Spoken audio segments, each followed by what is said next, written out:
আজকে আমার কাছে মনে হয় ঠিকই আমি নামাজ পড়ি, আমি যখন মানুষের সামনে দাঁড়াই মানুষকে দেখানোর জন্য নামাজ পড়ি।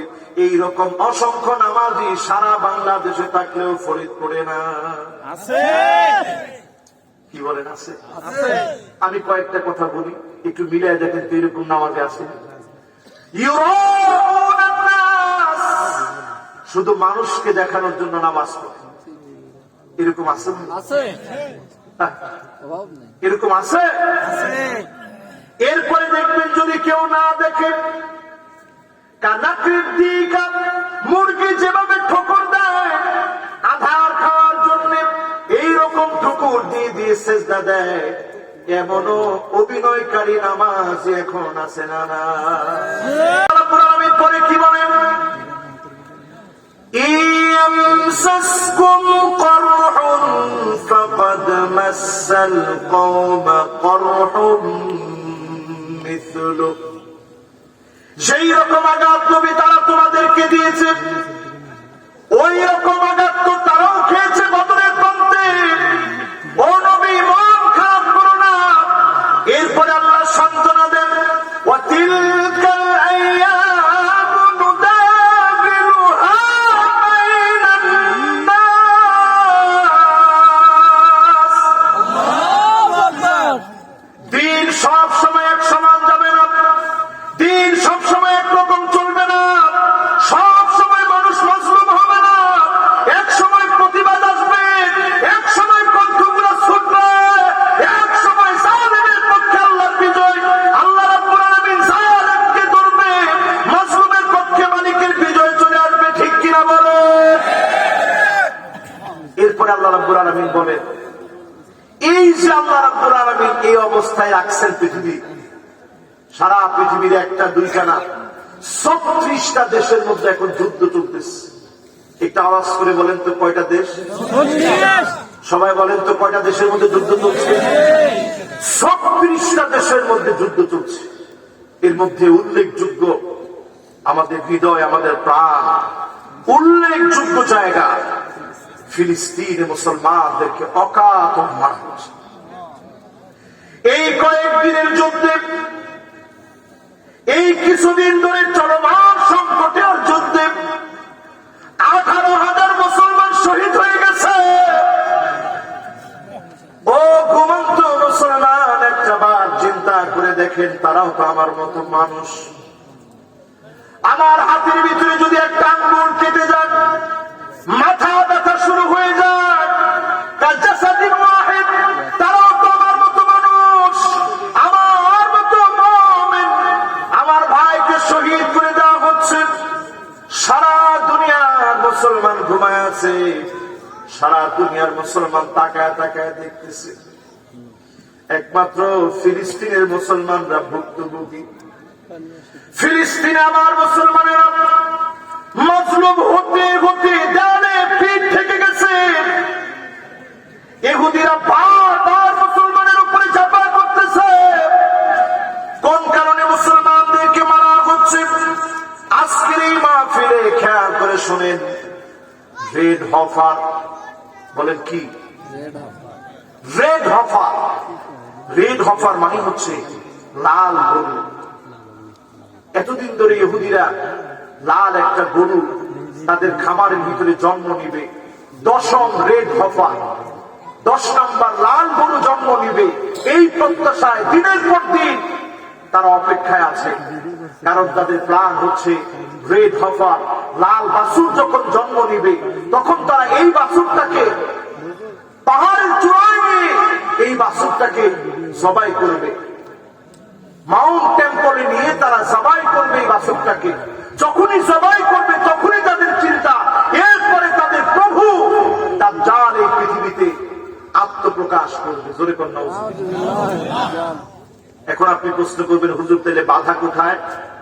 18,000 মুসলমানকে শহীদ করে দিছি অল্প কিছুদিনের ভিতরে। 76টা বছর ধরে মুসলমানদেরকে তীর দিলে তারা নিঃশেষ করছে। সমস্যাটা কোথায়? সমস্যা এইখানে, তারা একটা থার্ড টেম্পল তৈরি করবে, উপাসনালয় তৈরি করবে। উপাসনালয় আমাদের দেশেও তো আমাদের হিন্দু ভাইয়েরা যারা আছে তাদের মন্দির আছে না, তো উপাসনালয়টা তৈরি করবে, এটা নিয়ে সংঘাত কোথায়? সংঘাত তো এইখানে, আমার বাইতুল মুকাদ্দাস যেখানে আল্লাহ নবী 16 কিংবা 17 মাস যেই দিকে ফিরে আল্লাহ নবী সালাত আদায় করলেন, এই বাইতুল মুকাদ্দাসের জায়গায় তারা থার্ড টেম্পল উঠাবে। আজকের এই মাহফিলে যদি প্রশ্ন করি, আমার বাইতুল মুকাদ্দাসকে যদি ইহুদিরা ভেঙে চুরমার করে দেয়, হয়তো অনেক মুসলমান নামাজ পড়ে না, কিন্তু ওই মুসলমানও তার বুকের তাজা রক্ত ঢেলে দিয়ে ইহুদিদের বিরুদ্ধে লড়াই করার জন্য প্রস্তুত হয়ে যাবে, ঠিক কিনা? কিন্তু এখন তাদের ভয় যায় যে হঠাৎ করেই যদি আমরা বাইতুল মুকাদ্দাসকে ভেঙে ফেলি, তাহলে তো তারা মুসলমানরা কোনোভাবে আমাদেরকে ছাড়বে না। তাই এমন ভাবে ভাঙতে হবে মুসলমান যেন টের না পায়। বাইতুল মুকাদ্দাসের নিচ দিয়ে সুদূরে অনেক দূর পর্যন্ত তারা সুড়ঙ্গ করেছে। আমার রাসূলের লাশকে, মুবারক দেহখানাকে, আমার রাসূলের মুবারক দেহকে চুরি করার জন্য পর্যন্ত তারা সুড়ঙ্গ করেছিল। একই কায়দায় বাইতুল মুকাদ্দাসকে ধ্বংস করার জন্য তারা সুড়ঙ্গ খুঁজছে, অনেক লম্বা সুড়ঙ্গ। তারা চাচ্ছে কৃত্রিম উপায়ে, টেকটনিক প্লেটের ভিতরে কৃত্রিম উপায়ে একটা কম্পন তৈরি করে, টেকটনিক প্লেটের ভিতরে ফাটল বাড়ায় দিয়া একটা ভূমিকম্প তৈরি করে ওই বাইতুল মুকাদ্দাসের জায়গায় থার্ড টেম্পল তৈরি করবে। ও ঘুমন্ত মুসলমান, আজ আমরা যেই পথে হাঁটছি পুরাপুরি ইহুদিদের নকশার মধ্যে আমরা চলতেছি, ঠিক কিনা? যারা যারা আমার সামনে কথাগুলো শুনছেন, আমার কথাগুলো কি আপনারা বুঝতেছেন? ভাই, আমি বড় দিল থেকে দরদ দিয়ে আপনাদেরকে বোঝাতে চাচ্ছি, বাংলাদেশে কে ক্ষমতা আসবে, বাংলাদেশের রাষ্ট্র ক্ষমতা কে চালাবে, এটা আমার বিষয় না। আমার বিষয় হচ্ছে এই মুসলিম উম্মাহ কোন দিকে যাচ্ছে। আজকে যদি আপনি একটু বোঝার চিন্তা করেন, সারা দুনিয়া মুসলমানরা বড় নির্যাতিত, বড় জুলুম নির্যাতনের শিকার। এই জুলুম নির্যাতন ইহুদিরা আজকে সব করে করে এক একটা দেশের মধ্যে এক এক সময়ে দেশটাকে ছিন্ন বিচ্ছিন্ন করে দিচ্ছে। আমার দেশে এখন শকুনের চোখ পড়েছে। আমার দেশে যদি আমাদের ভিতরকার সংশোধন যদি আমরা না করি, আল্লাহ না করুক, শকুনের চোখ পড়ে যাবে। আমার দেশটাকেও যিনি টুকরা টুকরা করে দেওয়ার জন্য, আমার দেশটাকে যারা টুকরা টুকরা করে দেওয়ার জন্য সজাগ থাকছে, সার্বিকভাবে চেষ্টা করছে, তারা বিজয়ী হয়ে যাবে। আর যদি আপনি সজাগ না হন, আপনি লিখে রাখেন, আমার দেশে একই কায়দায় মাজলুম হওয়া লাগবে, ঠিক কিনা বলে? এবার একটু চিন্তা করেন, থার্ড টেম্পল তারা তৈরি করবে, কৃত্রিম ভাবে একটা ভূমিকম্প তৈরি করতে চায়। এরপরে তারা চিন্তা করতেছে রেড হাফা, লাল বাছুরকে যখন জবাই করে দেওয়া হবে, তখনই দাজ্জাল এই পৃথিবীতে আসবে।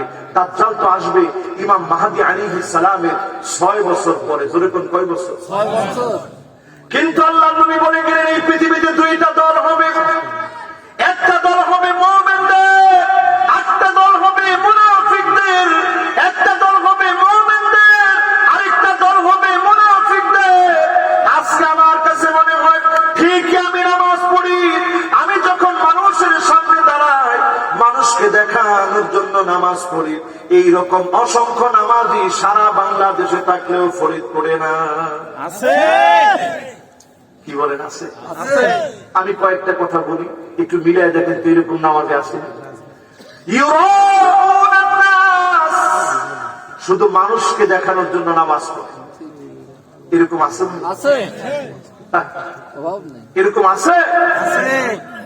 এরপরে দেখবেন যদি কেউ না দেখে, কানাকৃত দিকা মুরগি যেভাবে ঠোকর দেয় আধার খাওয়ার জন্য, এইরকম ঠোকর দিয়ে দিয়ে সেজদা দেয়, এমনও অভিনয়কারী নামাজ এখন আছে না? না, একটা ভিডিও ভাইরাল হয়ে গেছিল, সম্ভবত সবে কদরে না হয় লাইলাতুল নিসফি মিন শাবান।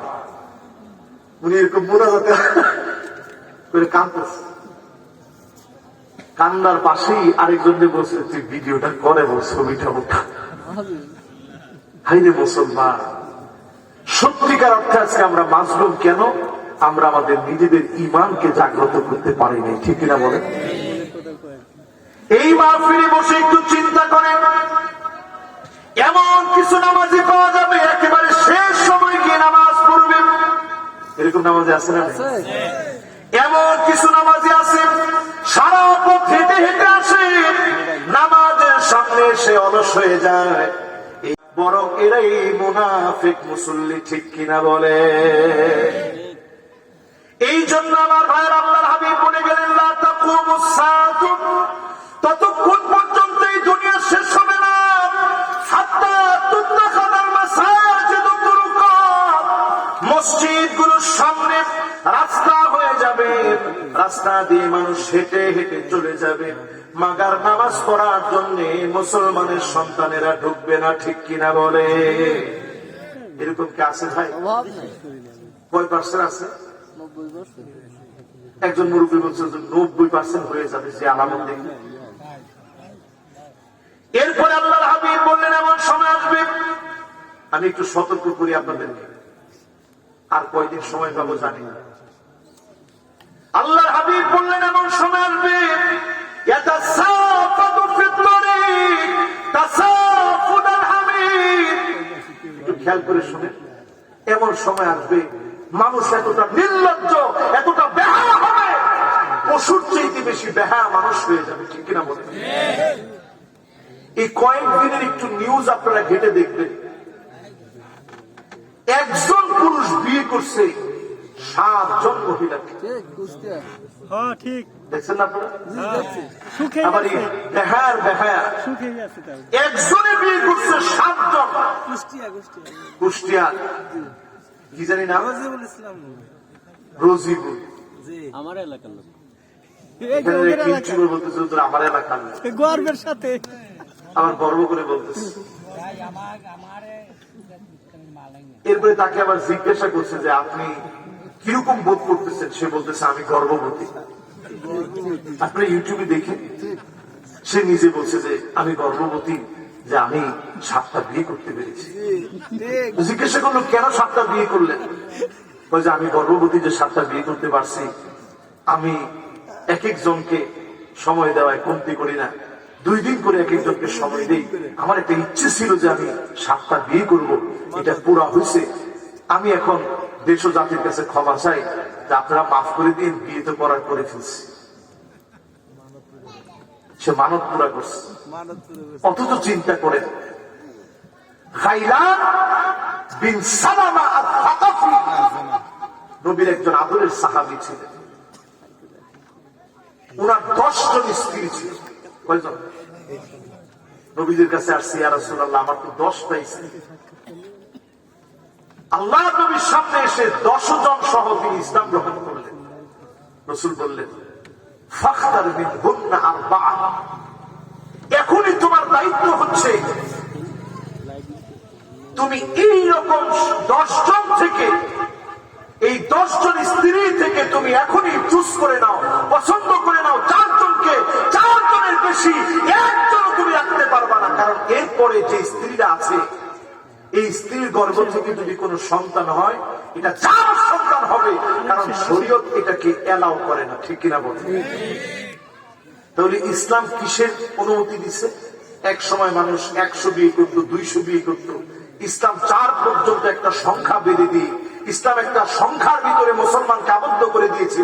এর বেশি তুমি তোমার যৌন চাহিদাকে চরিতার্থ করতে পারবা না, কারণ তুমি মানুষ, তোমাকে আল্লাহ আকল দিয়েছে, তোমাকে আল্লাহ রাব্বুল আলামিন যৌন চাহিদাও দিয়েছে। ফেরেশতাদেরকে আল্লাহ তাআলা আকল দিয়েছে, যৌন চাহিদা দেয় নাই। পশুকে আল্লাহ যৌন চাহিদা দিয়েছে, আকল দেয় নাই। তুমি মানুষ, তোমাকে আল্লাহ যৌন চাহিদা দিয়েছে, আকলও দিয়েছে। আকল দিয়ে তোমার যৌন চাহিদাকে কন্ট্রোল করা লাগবে, ঠিক কিনা বলুন? এখনকার যে সময় আসছে, আজকে দেখছেন 7 জন, এই নিউজটা বের হয়েছে কখন? আরেকটা ছেলে বিয়ে করছে সাতক্ষীরা, ও করছে 4 জন। এই 4 জনের পরে 7 জনেরটা ভাইরাল হয়েছে। এখন আমি চিন্তা করতেছি কোন দিন না জানি শুনি 9 জন, কোন দিন না জানি শুনি 10 জন, এরপরে শুনি যে 20 জন, এরপরে শুনি যে 200 জন আসছে। আল্লাহর কাছে পানাহা চান। এটা দেশের আইনে যেমন মারাত্মক অপরাধ, শরীয়তের আইনে মারাত্মক দণ্ডনীয় অপরাধ করেছে, ওই এলাকার আলেমদের উচিত তাকে ডেকে এনে তওবা করায়া 4 জন রেখে বাকি সবাইকে সসম্মানে বিদায় করে দিতে হবে, ঠিক কিনা বলেন? এই মাহফিলে এই যে কথাগুলো বলে আপনাদেরকে বোঝাচ্ছি, এই সময়টা আপনি এরকম মনে করেন না, এই সময়টা খুব ভালো যাচ্ছে। এই সময়টাতে ভয়াবহ ফিতনা চারদিকে প্রত্যেকের ঘরে ঘরে ঢুকতেছে। এমনও দম্পতি দেখেছি 3 বছর এক ছাদের কাছে কাটায় দিয়েছে। তাকে গিয়ে সাংবাদিকরা জিজ্ঞাসা করছে, আপনারা কি বিয়ে শাদী করছেন? না, বিয়ে শাদী হয়নি, এই এমনি থাকছি আর লিভ টুগেদার। এই সমস্ত লোক এখন সমাজের সবচেয়ে ফেমাস ব্যক্তি, তাদেরকে নিয়ে নিউজ হয়, তাদেরকে নিয়ে ভিউজ অনেক, ইউটিউবে দিলেই ভিউ, নিউজ আর নিউজ হচ্ছে তাদেরকে নিয়ে। এই জাতি সজাগ থাকেন, এমন একটা সময় আসবে, আল্লাহর হাবিব বলেছে, ফালিয়ারতাকিবু ইনদা যালিকা রিহান হামরা, জায়গায় জায়গায় তোমরা দেখবা আগুন জ্বলতেছে, আগুনের কোনো উৎস আপনারা খুঁজে পাবেন না, ঠিক কিনা বলেন? আপনি তো ঠিক বলে কাটাইতেছেন। চাঁদপুরের দিকে তাকায় দেখেন, ফ্রিজের ভিতরে আগুন জ্বলে উঠতেছে। নিউজ দেখছেন না আপনারা? এবার হাদিসের সাথে মিলান তো দেখি, মিলে হাদিসের সাথে। এই বাজারে নাকি 3 দিন আগে লাগছে। কোত্থেকে আগুন লাগলো, কিভাবে লাগলো, কোন হদিস পাওয়া যাচ্ছে না। আগুন লেগে যাচ্ছে, আগুন লেগে যাচ্ছে।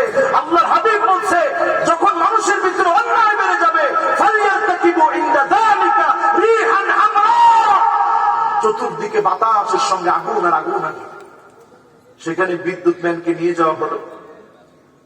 বিদ্যুৎ স্পেশালিস্টকে যখন নিয়ে যাওয়া হয়েছে, একটু দেখেন তো কারেন্টের কোনো সমস্যা আছে কিনা, তারে কোনো সমস্যা আছে কিনা। সে বলতেছে, আমি সব চেক করেছি, কোথাও কোনো সমস্যা নেই। ইমাম সাহেবকে ডাকা হলো, আপনি কি মনে করেন এই আগুন সম্পর্কে? তিনি বলতেছে, আমার কাছে কিছু মনে হয় না, কোত্থেকে অদৃশ্য আগুন আসলো। সাধারণ লোকদেরকে জিজ্ঞাসা করছে, সাধারণ লোক বলতেছে, আমাদের কাছে মনে হয় দেও দানব কোন একটা জিন এসে আগুন লাগাই দিচ্ছে। এখন কিছু হলেই আমরা একটু সুযোগ পেয়ে জিনের উপর দিয়ে দিই। জিন হুজুর এই কাজটা করছে না, এটা সম্ভব না। বিশ্বাস করেন মুসলমান, আমাদের ভিতরে পাপ বেড়ে গেছে, জুলুম বেড়ে গেছে, অন্যায় অবিচার বেড়ে গেছে, অদৃশ্যের আযাব এই জন্য আসতেছে। আল্লাহ পাক যখনই দেখেন কোন জাতির ভিতরে অন্যায় অবিচার বেড়ে গেছে, যিনি আমাদেরকে কিছু কিছু শাস্তি দিয়ে পাকড়াও করেন, তিনি কে?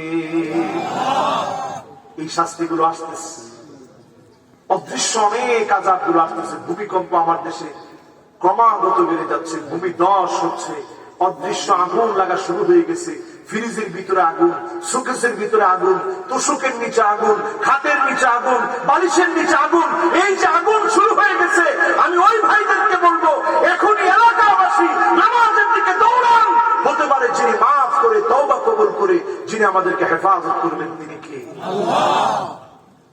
আমার ভাইয়েরা, আমার বন্ধুরা, আল্লাহ রাব্বুল আলামিন বলেন, এইরকম পরীক্ষাগুলো আমি কেন নেই?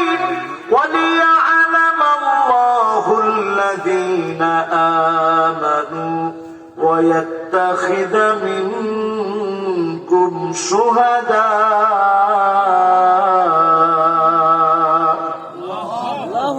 আমি আল্লাহ রাব্বুল আলামিন ইমানদারদেরকে বাছাই করি, কারা ঈমানের পথে শহীদ হয়, কারা ঈমানের পরীক্ষা দিয়ে বলিষ্ঠ থাকে, কারা জেল জুলুম নির্যাতন ঈমান বিক্রি করে না, তাদেরকে আমি আল্লাহ এই জুলুমের সময় চিনি।